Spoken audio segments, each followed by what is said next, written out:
नमस्कार मित्रों, आप सभी लोगों का उड़ान द फ्लाई के ऑनलाइन प्लेटफॉर्म पर स्वागत है। चैनल को सब्सक्राइब और लाइक करने के लिए आप सभी लोगों का धन्यवाद।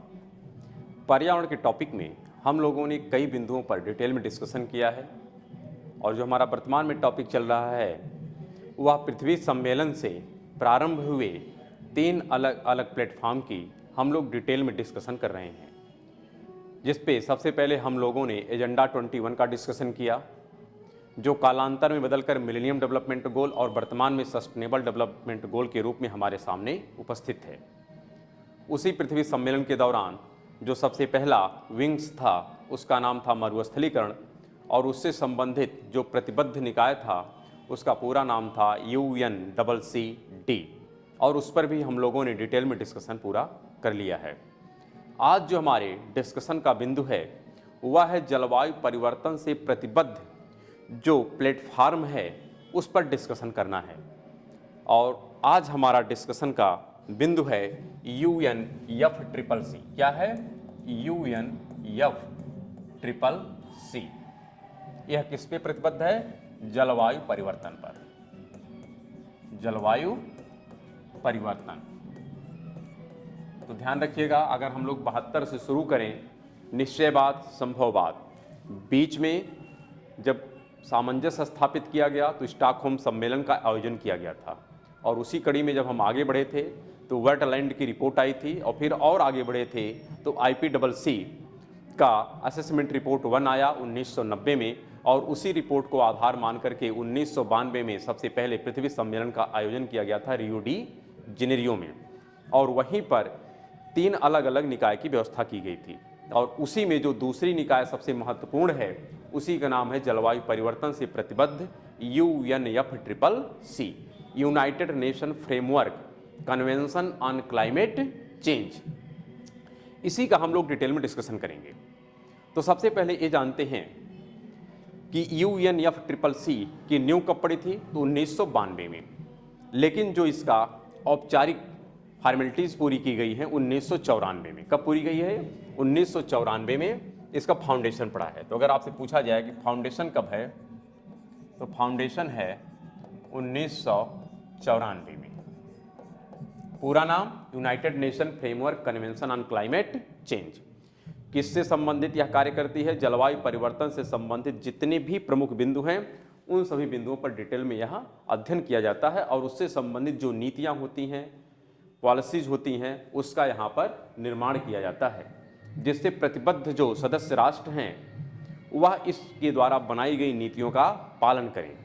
तो उसी से संबंधित है कि फाउंडेशन 1994 में हुआ है और इसकी पहली औपचारिक बैठक होती है 1995 में, जिसको हम कहते हैं कोप 1। क्या कहते हैं? कोप 1, कॉन्फ्रेंस ऑफ पार्टीज। इसकी पहली पार्टी कब होती है? 1995 में। इसके बाद हर साल यह पार्टीज चलती रहती हैं। हमने कहा कि जो कोप होते हैं यानी कॉन्फ्रेंस ऑफ पार्टीज, यह कई चीज़ों पर चल रही हैं।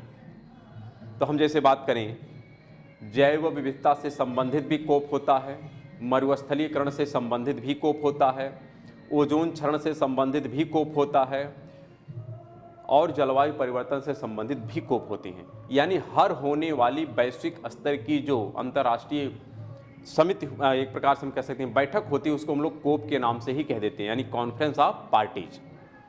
तो यह आपको मेंशन करना आवश्यक है कि यह कोप किससे संबंधित है? जलवायु परिवर्तन से है, मरुस्थलीकरण से है, जैव विविधता से है या ओजोन क्षरण से है? बगैर मेंशन किए आप दुविधा में पड़ सकते हैं कि आखिर में किससे संबंधित है। तो हम यहाँ पे बात करने जा रहे हैं किसके? जलवायु परिवर्तन से संबंधित जो होने वाली सम्मेलन है उसका नाम है कोप 1 और ये कब हुआ है? 1995 में।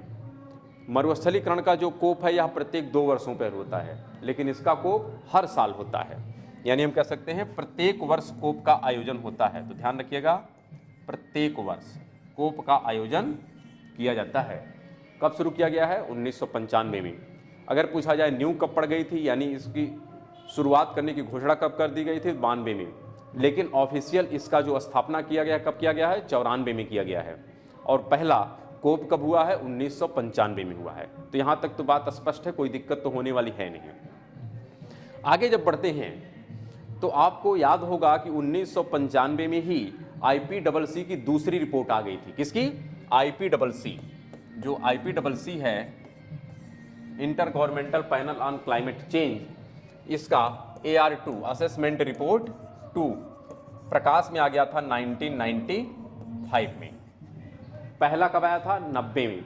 और उसी को आधार मान करके कौन सा सम्मेलन हुआ था? पृथ्वी सम्मेलन, जिसको कहते हैं रियो सम्मेलन या UNCED सम्मेलन। लेकिन जब जलवायु परिवर्तन का पहला सम्मेलन हुआ, उसी दौरान कौन सा आ गया रिपोर्ट? असेसमेंट रिपोर्ट 2 आ गया। और इसमें इन्होंने जलवायु परिवर्तन से संबंधित विभिन्न प्रकार के मुद्दों का डिटेल में डिस्कशन किया है। लेकिन उसमें जो सबसे प्रमुख बिंदु था वह था ग्रीन हाउस गैस का प्रभाव। क्या था? ग्रीन हाउस गैस का प्रभाव। और ग्रीन हाउस गैस के प्रभाव का यहाँ सीधा सीधा संबंध था ग्लोबल वार्मिंग यानी वैश्विक ऊष्मन का। यहाँ पर डिटेल में डिस्कशन किया गया कि इससे कितने प्रकार की समस्याएं उत्पन्न होती हैं। वैसे green house gas, global warming का डिस्कशन हम लोग अलग से करेंगे जब ज्योग्राफी के टॉपिक को डिस्कशन करेंगे तो। लेकिन अभी तो बस इतना समझिएगा कि चूंकि असेसमेंट रिपोर्ट 2 में यह डिटेल में डिस्कशन किया गया और यह बताया गया कि ग्रीन हाउस गैस किस प्रकार से हमारे पर्यावरण को प्रभावित कर रही है, जिससे वैश्विक ऊष्मन की समस्याएं हमारे सामने देखने को आ रही हैं।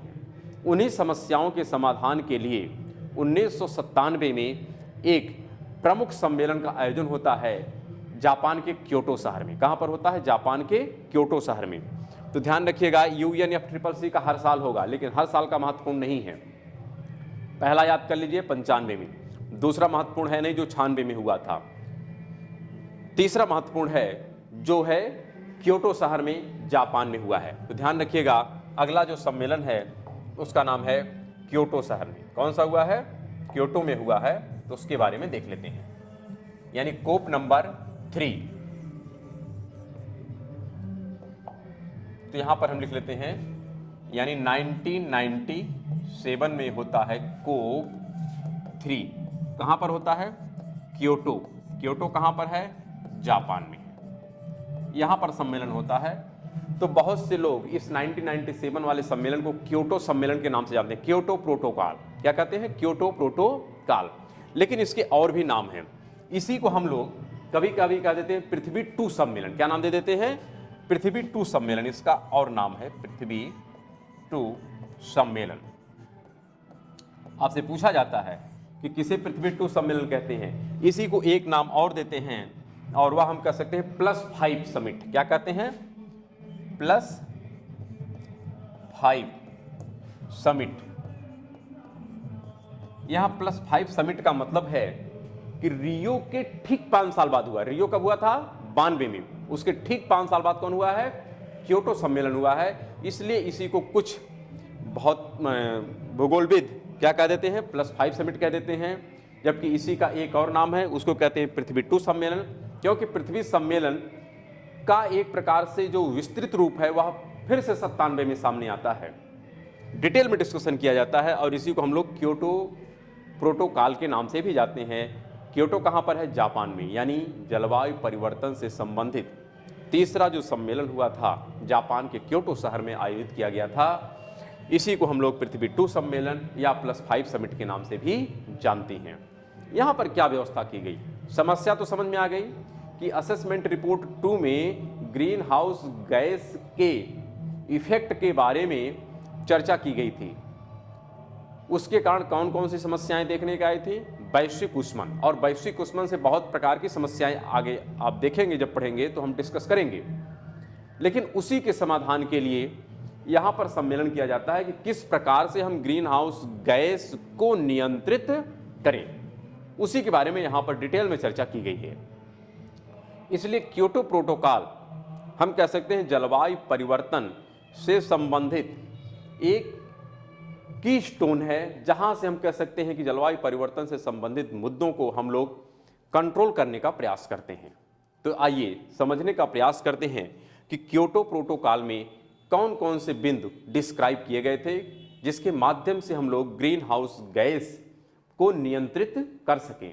क्यों जरूरी है? क्योंकि ग्रीन हाउस गैस को नियंत्रित करने से वैश्विक ऊष्मन की समस्या का समाधान होगा। और यदि वैश्विक ऊष्मन की समस्या का समाधान होगा तो जो हमें एक्सट्रीम वेदर देखने को मिलता है, यानी ठंडी तो एक्सट्रीम ठंडी, गर्मी तो अत्यधिक गर्मी, वर्षा तो अत्यधिक वर्षा, ये क्या है? यही जलवायु परिवर्तन है, इसी को कहते हैं जलवायु परिवर्तन। तो इन सभी समस्याओं के समाधान का एक ही विकल्प है कि ग्रीन हाउस गैस के उत्सर्जन की दर को घटाया जाए। तो ध्यान रखिएगा, वैसे ग्रीन हाउस गैस में बहुत प्रकार की गैसें हैं, लेकिन उसका जो की एलिमेंट है वह है कार्बन डाइऑक्साइड। क्या है? Carbon dioxide. तो क्योटो प्रोटोकॉल का जो प्रमुख बिंदु है वह है ग्रीन हाउस गैस के उत्सर्जन की दर को कम करना, अर्थात कार्बन डाइऑक्साइड के उत्सर्जन की दर को कम करना। क्यों? क्योंकि असेसमेंट रिपोर्ट 2 में यह बात बताई गई थी कि वैश्विक ऊष्मन का प्रमुख कारण है ग्रीन हाउस गैस का अत्यधिक मात्रा में उत्सर्जन, और उसमें भी कौन है? Carbon dioxide. इसलिए क्योटो प्रोटोकॉल में यह प्रावधान किया गया कि हम किसी भी प्रकार से CO2 के उत्सर्जन की दर को लगातार घटाएंगे, और कितना घटाएंगे इसका भी डिस्कशन किया गया है। तो यहां पर बात की गई है 5.2% की कमी करना है। कितने की कमी करना है? 5.2% की कमी करना है। किसमें? ग्रीन हाउस गैस के उत्सर्जन की दर में हमको कटौती करनी है। कितना? 5.2% की। और कब तक? 2012 तक। तो यह बात तो ठीक है। तो आप सोचिए, इसको थोड़ा विचार करिए कि यदि ग्रीन हाउस गैस के उत्सर्जन की दर को घटाना है तो इसका तात्पर्य है CO2 के मान को घटाना है। यानी यदि ग्रीन हाउस गैस की दर को घटाना है तो इसका सीधा सीधा संबंध है CO2 को घटाना है। और ये क्यों घटाना है? क्योंकि वैश्विक ऊष्मन की समस्या का समाधान करना है। किसका? वैश्विक ऊष्मन। और वैश्विक ऊष्मन की चर्चा कौन किया था? तो हम कह सकते हैं असेसमेंट रिपोर्ट 2 यानी IPCC। इस IPCC ने वैश्विक ऊष्मन का जिक्र किया था, और इसके लिए जिम्मेदार किसको ठहराया था? ग्रीन हाउस गैस को। और ग्रीन हाउस गैस में भी किसको जिम्मेदार ठहराया था? CO2 को। तो यदि आपको वैश्विक ऊष्मन की समस्या से समाधान पाना है, यानी जलवायु परिवर्तन संबंधी समस्याओं को रिजॉल्व करना है, तो उसके लिए ग्रीन हाउस गैस के उत्सर्जन की दर को घटाना पड़ेगा, अर्थात CO2 की दर को घटाना पड़ेगा। और CO2 को घटाने का संबंध है कि यहां पर जो भी जीवाश्म ईंधन है, क्या? जीवाश्म ईंधन, इनके उपभोग की दर को कम करना पड़ेगा। क्यों? क्योंकि जीवाश्म ईंधन में अगर हम बात करें पेट्रोलियम है या फिर गैस हैं, या जो भी हम बात करें कोयला है, ये सब जीवाश्म ईंधन ही हैं। जीवाश्म ईंधन के दहन करने से क्या निकलता है? CO2 निकलता है। तो यदि आपको वैश्विक ऊष्मन की समस्या का समाधान करना है तो ग्रीन हाउस गैस के उत्सर्जन की दर को घटाना पड़ेगा, अर्थात CO2 की दर को घटाना पड़ेगा। और यदि CO2 को घटाना है तो आपको जीवाश्म ईंधन को घटाना है, और जीवाश्म ईंधन के घटाने का संबंध है ऊर्जा यानी एनर्जी की सप्लाई घटेगी। और यदि एनर्जी की सप्लाई घटेगी तो जाहिर सी बात है आपका जो आर्थिक विकास है, क्या? आर्थिक विकास, यहां पे हम बात कर सकते हैं आर्थिक विकास, यह भी रुक जाएगा। क्योंकि 1997 तक विकास के लिए एक ही सबसे अच्छा स्रोत था, और वो था ऊर्जा। यदि ऊर्जा है तो आप आर्थिक विकास कर सकते हैं, और ऊर्जा का जो सबसे प्रमुख स्रोत था वो थी जीवाश्म ईंधन। यानी यदि आपको आर्थिक विकास करना है तो जीवाश्म ईंधन का उपभोग करना पड़ेगा, और यदि जीवाश्म ईंधन का उपभोग करेंगे तो CO2 का उत्सर्जन होगा, अर्थात ग्रीन हाउस गैस का उत्सर्जन बढ़ेगा, जिसका संबंध है वैश्विक ऊष्मन की दर बढ़ेगी। और यदि वैश्विक ऊष्मन बढ़ेगा तो उससे एक्सट्रीम वेदर की समस्याएं देखने को मिलेंगी, अर्थात गर्मी तो अत्यधिक गर्मी, ठंडी तो अत्यधिक ठंडी, वर्षा तो अत्यधिक वर्षा, इस प्रकार की समस्याएं आपको देखने को मिलेंगी। और यदि इन सभी समस्याओं का समाधान करना है तो एक सबसे अच्छा विकल्प है CO2 के उत्सर्जन की दर को घटाया जाए। तो समस्या यहां पे ये है कि CO2 की दर को कैसे घटाया जाए। यदि CO2 की दर को घटाएंगे तो आपका आर्थिक विकास रुक जाएगा, और कोई भी सदस्य राष्ट्र ऐसा कदापि नहीं करेगा कि अपने आर्थिक विकास को रोक करके पर्यावरण की सुरक्षा करे। क्योंकि पर्यावरण की सुरक्षा तभी तक हम करते हैं जब तक मेरा कोई नुकसान नहीं है। यदि लगता है मेरा नुकसान हो रहा है तो हम लोग पर्यावरण की सुरक्षा नहीं करते हैं, यह मनुष्य का नेचुरल टेंडेंसी है। लेकिन फिर भी करना है तो इसी प्रकार इसका किस प्रकार से हम लोग सलूशन दे, उसी की व्यवस्था की गई है क्योटो प्रोटोकॉल में। तो बात तो कुछ समझ में आ गई होगी कि क्योटो प्रोटोकॉल एक ऐसा मैकेनिज्म डेवलप करेगा कि आपका आर्थिक विकास भी होता रहे, लेकिन CO2 के उत्सर्जन की दर को भी घटा दिया जाए। इसी तारतम्यता को बनाए रखने के लिए क्योटो प्रोटोकॉल की व्यवस्था की गई थी। कब? 1997 में। तो कुछ बातें स्पष्ट आ रही होंगी। तो अब देखने का प्रयास करते हैं कि क्योटो प्रोटोकॉल में क्या व्यवस्था की गई थी। तो ध्यान रखना है, क्योटो प्रोटोकॉल जो मैकेनिज्म बनाया जाएगा, यह मैकेनिज्म 2 टाइम फ्रेम में इंप्लीमेंट किया जाएगा, एक टाइम फ्रेम में इंप्लीमेंट नहीं किया जाएगा। तो थोड़ा आगे बढ़ते हैं और उसे देखने का प्रयास करते हैं। तो यहां पर हम बात कर लेते हैं क्योटो प्रोटोकॉल। तो यहां पे अगर हम कहें क्योटो प्रोटोकॉल कब अस्तित्व में आया है, तो 1997 में आया है। लेकिन इसकी 2 अवधि है। क्या है इसकी? 2 अवधि है। 2 अवधि में यानी फेज इसके 2 हैं। क्या है? फेज 1 जो है इसका कार्यकाल है 2008 से 2012, और जो इसका फेज 2 है यह है 2012 से 2020। यानी आपको आउटलाइन दे रहे हैं। इसके बाद का जो कार्यकाल होगा वह पेरिस एग्रीमेंट का है। किसका है? पेरिस जलवायु समझौता। पेरिस जलवायु समझौता जो कब से लागू होगा? 2021 से। यह प्रोविजन आज का है, यानी आज ही हम सब लोग समझ रहे हैं कि अब कौन सा दौर चल रहा है। पेरिस एग्रीमेंट का लागू हुआ नहीं हुआ वो सब दूसरी बात है। तो क्योटो प्रोटोकॉल की जो टोटल इंप्लीमेंटेशन की अवधि है वो 2020 तक थी, जिसका प्रथम फेज था 2008 से 2012 और दूसरा था 2012 से 2020। यही था। लेकिन क्योटो प्रोटोकॉल का मैकेनिज्म क्या था, थोड़ा उसको समझते हैं, तब फिर समझ में आएगा कि ये सब कैसे आगे बढ़े हैं। तो यहां पर हम डिस्कस कर लेते हैं सबसे पहले क्योटो प्रोटोकॉल। तो क्योटो प्रोटोकॉल का जो पूरा मैकेनिज्म है यहां पर देख लेते हैं। क्योटो प्रोटोकॉल, यहां पर 2 पार्ट किया गया। एक किया गया Annex 1। क्या किया गया? Annex 1। और एक किया गया Annex 2। ये सब जो थे ये है विकासशील, क्या है? विकासशील एवं अल्प विकसित राष्ट्र। कौन है? अल्प विकसित राष्ट्र को दूसरी कैटेगरी में रखा गया, जबकि Annex 1 में कौन से थे? विकसित राष्ट्र थे। यह इतना चर्चित प्रोटोकॉल है कि यहां से प्रश्न अभी भी आते रहते हैं और भविष्य में भी आते रहेंगे। इसलिए क्योटो प्रोटोकॉल के मैकेनिज्म को आपको समझना अनिवार्य है। तो यहां पर व्यवस्था की गई Annex 1 और Annex 2 की। Annex 1 जो है ये विकसित राष्ट्रों की लिस्ट है, और Annex 2 जो विकासशील या अल्प विकसित राष्ट्र है। इनको 2012 तक के लिए, कब तक? 2012 तक इस प्रोटोकॉल से मुक्त रखा गया। क्या रखा गया? मुक्त रखा गया। यानी प्रोटोकॉल की जो शर्त है वह शर्त इनके ऊपर लागू नहीं होगी। किनके ऊपर लागू होगी? इनके ऊपर। बात तो ठीक है। यानी ये व्यवस्था बनाई गई प्रोटोकॉल में कि चूंकि जो अल्प विकसित या विकासशील राष्ट्र हैं इनकी विकास की दर काफी पीछे है, और यदि विकास नहीं होगा तो इनके यहाँ गरीबी, भुखमरी या स्वास्थ्य संबंधी विभिन्न प्रकार की समस्याएं विद्यमान रहेंगी। यदि उन समस्याओं का समाधान करना है तो इनका विकास अनिवार्य है। और उस विकास के लिए क्या चाहिए? ऊर्जा। और ऊर्जा के लिए क्या चाहिए? जीवाश्म ईंधन चाहिए, यानी पेट्रोलियम चाहिए, गैस चाहिए, कोयला चाहिए, विभिन्न प्रकार के ईंधन की आवश्यकता पड़ेगी, जहां से CO2 निकलेगा ही निकलेगा। इसलिए इनको छूट दी गई 2012 तक के लिए। इनको छूट नहीं मिलेगी, इनको छूट नहीं मिलेगी।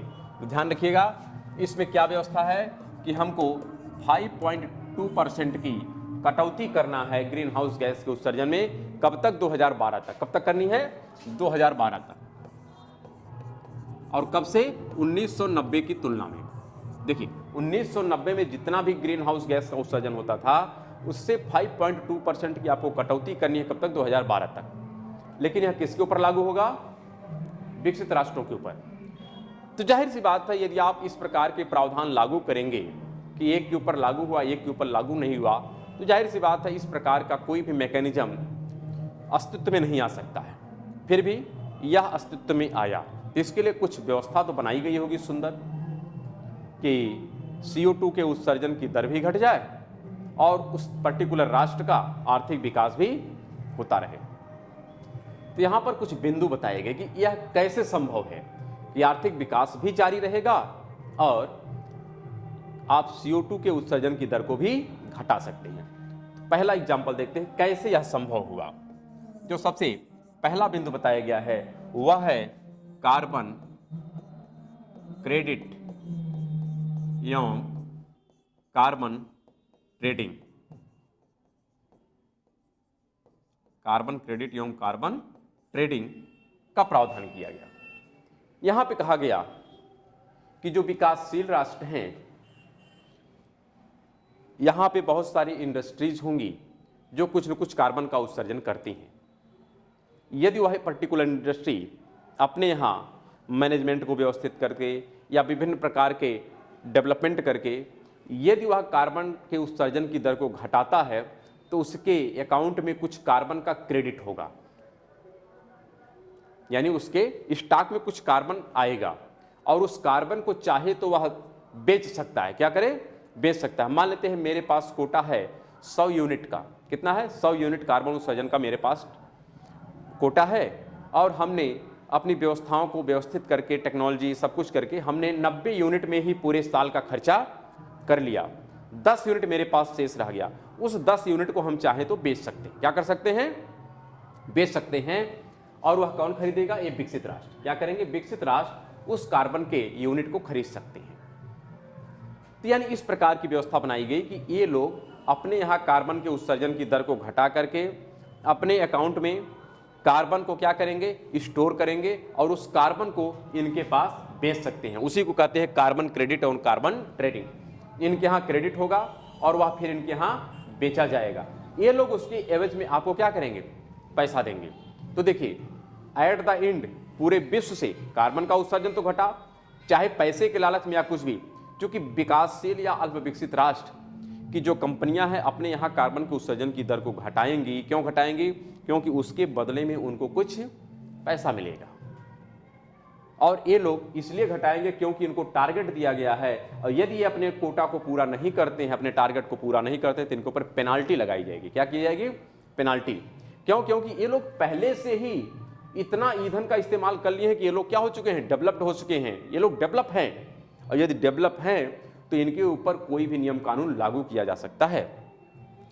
इसलिए ये लोग कार्बन के यूनिट को इनसे परचेज करेंगे और अपने कोटा को पूरा करेंगे। ठीक है? और यदि नहीं पूरा करते हैं तो उनके ऊपर पेनाल्टी लगाई जाएगी। और ये लोग इसलिए कार्बन के उत्सर्जन को घटाएंगे क्योंकि इनको कुछ न कुछ आर्थिक फायदा होगा। तो ठीक है, एक मैकेनिज्म बताया गया कि इस प्रकार से हम कार्बन के उत्सर्जन को पूरे विश्व के स्तर से घटाएंगे। लेकिन विकसित राष्ट्रों का ये दूसरा सवाल था कि ठीक है, आपने एक मैकेनिज्म तो बताया, यदि इससे मेरा मान लेते हैं जो टारगेट है पूरा नहीं होता है तो इसके लिए दूसरा पॉइंट डिस्क्राइब किया गया। इस कार्बन क्रेडिट और कार्बन ट्रेडिंग को आप याद रखिएगा कि एक लोग कार्बन के उत्सर्जन की दर को घटाएंगे और दूसरा उस कार्बन के स्टॉक को खरीदेगा, लेकिन उसके बदले में क्या करेगा? पैसा पेमेंट करेगा। यहाँ पर विकासशील या अल्प विकसित राष्ट्रों का शोषण ना हो, इसलिए एक ऑनलाइन प्लेटफॉर्म की भी व्यवस्था की गई है जिस पर यह ट्रेड किया जाएगा। क्या किया जाएगा? ट्रेड, यानी क्रय और विक्रय। क्योंकि यदि एक विक्रेता और एक खरीदार रहेगा तो आप शोषण हो सकता है। यहाँ पे खरीदार कई हैं, यहाँ पे बेचने वाले भी कई हैं, इसलिए इनको एक शेयर मार्केट में लॉन्च कर दिया जाता है और उसी मार्केट का नाम है कार्बन क्रेडिट एवं कार्बन ट्रेडिंग की व्यवस्था की गई है। ट्रेड किया जाएगा, वहाँ पे व्यापार किया जाएगा ऑनलाइन व्यवस्था के थ्रू। यहाँ पर हम 1 यूनिट कार्बन का कह रहे हैं तो इसका मतलब होता है 1 टन CO2 का एमिशन, उसको कहते हैं 1 यूनिट। तो ठीक है, यहाँ पर पहली व्यवस्था तो बना दी गई, लेकिन यदि टारगेट नहीं पूरा हुआ तो दूसरी व्यवस्था भी बताई गई। और जो दूसरी व्यवस्था है वहाँ पे चर्चा की गई कि आप चाहे तो दूसरा पॉइंट है ग्रीन टेक्नोलॉजी का इजाद करें। क्या करें? हरित प्रौद्योगिकी, ग्रीन प्रौद्योगिकी यानी ऐसी प्रौद्योगिकी विकसित करें कि जो ऊर्जा दक्ष हो। क्या हो? ऊर्जा दक्ष हो, अर्थात कम से कम एनर्जी कंज्यूम करे और अधिक से अधिक कार्य कर सके। ऐसी टेक्नोलॉजी विकसित करो। उससे क्या होगा कि ऊर्जा की खपत कम होगी, लेकिन आपका जैसे पहले रिस्पांस था वैसे ही रिस्पांस रहेगा। जैसे पहले वाले पीले वाले बल्ब, फिर CFL, फिर LED, ये क्या है? प्रकाश तो उतना ही मेंटेन है, लेकिन उनके एनर्जी के कंज्यूम करने की दर लगातार घटती चली जा रही है।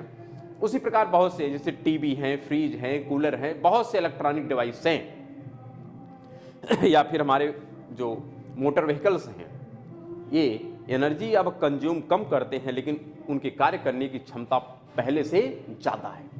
तो क्या है? इसी को कहते हैं ग्रीन टेक्नोलॉजी यानी हरित प्रौद्योगिकी के माध्यम से भी आप अपने कोटे को पूरा कर सकते हैं, अपने टारगेट को पूरा कर सकते हैं। ये भी व्यवस्था बताई गई। कहा यदि इसके बाद भी पूरा नहीं हुआ तो तीसरी व्यवस्था की गई जिसको कहते हैं ज्वाइंट इंप्लीमेंटेशन। क्या कहा गया? ज्वाइंट इंप्लीमेंटेशन यानी संयुक्त, एक प्रकार से क्या है? संयुक्त प्रक्रम की व्यवस्था की गई। यानी आपके पास पूंजी है, आपके पास तकनीक है, तो आप विकासशील और अल्प विकसित राष्ट्रों में जाइए, वहाँ की इंडस्ट्रीज के जो प्रौद्योगिकी हैं, जो मैनेजमेंट है, उसको आप अपग्रेड करिए। क्या करिए?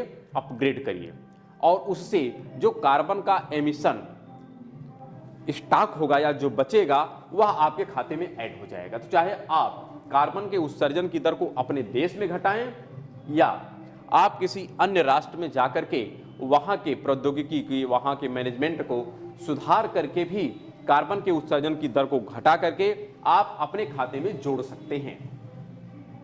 और यदि आप कार्बन क्रेडिट, कार्बन ट्रेडिंग के माध्यम से आते हैं तो आपको उसका भुगतान करना पड़ेगा। भुगतान यहां भी करना पड़ेगा इस कंपनी को, लेकिन यहां पर जो भुगतान होगा यह आपसी निगोशिएशन से होगा, यह किसी और दूसरे राष्ट्र को नहीं बेचेगा। यह जिस कंपनी के सहयोग से इसने कार्बन के क्रेडिट को एक्वायर किया है, उसी कंपनी को यह कार्बन का क्रेडिट क्या करेगा? सेल करेगा। तो यहां पे थोड़ी फैसिलिटी अच्छी हो जाती है कि इससे क्या होगा? आपका टारगेट भी पूरा हो जाएगा, और जब आप किसी कंपनी में पार्टनरशिप करते हैं तो उस पार्टनरशिप से आपको कुछ कुछ प्रॉफिट भी होगा। तो एक प्रकार से आपको पार्टनरशिप भी मिल गई उस पर्टिकुलर राष्ट्र के कंपनी में, और दूसरे आपके देश में जो कार्बन के क्रेडिट का या कार्बन के उत्सर्जन की दर को घटाने का लक्ष्य मिला था वह भी आपने इजीली पूरा कर लिया। तो यह तीसरा मैकेनिज्म था। इसी प्रकार चौथे मैकेनिज्म की व्यवस्था की गई कि यदि इससे भी नहीं पूरा होता है तो आप कार्बन सिंक तैयार करेंगे। क्या करेंगे? कार्बन सिंक तैयार करेंगे, यानी वृक्षारोपण करेंगे, और वृक्षारोपण करके भी आप कार्बन डाइऑक्साइड के उत्सर्जन की दर को एक प्रकार से अपने जो लक्ष्य है उस लक्ष्य को पूरा कर सकते हैं। यानी 4 व्यवस्था बनाई गई इस क्योटो प्रोटोकॉल में। सबसे पहले कार्बन क्रेडिट, कार्बन ट्रेडिंग, दूसरा ग्रीन टेक्नोलॉजी, तीसरा ज्वाइंट इंप्लीमेंटेशन, और चौथा है कार्बन सिंक तैयार करके आप अपने लक्ष्य को पूरा कर सकते हैं, अर्थात 5.2% कार्बन डाइऑक्साइड के उत्सर्जन की दर को कम करेंगे 2012 तक 1990 की तुलना में। तो यहां पर कुछ बातें आपको स्पष्ट हुई होंगी कि क्योटो प्रोटोकॉल का मुख्य मैकेनिज्म क्या था, लेकिन यहां पर कहा गया ये सारे प्रावधान केवल विकसित राष्ट्रों के ऊपर लागू होंगे, विकासशील और अल्प विकसित राष्ट्रों के ऊपर लागू नहीं होंगे, इनके ऊपर लागू होंगे 2012 से। तो यह सारी व्यवस्था बताई गई, बनाई गई, लेकिन व्यवस्था लागू कब की गई? 2008 में। कब लागू की गई? 2008 में, मात्र 4 सालों के लिए। तो आगे जब हम लोग डिस्कस करेंगे तो वहां पर यह समझने का प्रयास करेंगे कि जब इसकी सेकंड प्रवधि के लिए फिर से मतदान होता है तो जो विकासशील और अल्प विकसित राष्ट्र है वो इसका क्या करेंगे? विरोध करेंगे। क्यों? क्योंकि आपने हमको छूट तो दिया 2012 तक, इसमें कोई संदेह नहीं है, लेकिन इस छूट में जो विकसित राष्ट्र हैं वो भी 2008 तक तो फायदा लिए, तो फिर जो मेरा गैप है वो तो फिर से उतना मेंटेन है। तो इसका मतलब यदि आप वास्तविक डेवलपमेंट करना चाहते हैं तो इस मैकेनिज्म को कुछ ऐसा बनाइए कि जिससे हमारा वास्तविक डेवलपमेंट हो सके और विकसित राष्ट्र उसका वास्तविक कंपनसेट भी करें, तो जाकर के यह व्यवस्था फिट बैठेगी। तो ठीक है, इसी क्योटो प्रोटोकॉल की हम आगे जब बढ़ाएंगे तो वहाँ पर डिस्कस करेंगे कि इससे संबंधित 2002 में क्या होता है, फिर 2008 में क्या होता है, कब कब ये लागू होता है, उसी को हम लोग आगे बढ़ाएंगे। लेकिन उसके लिए हम लोग नेक्स्ट पार्ट में मिलेंगे। तब तक के लिए नमस्कार, धन्यवाद।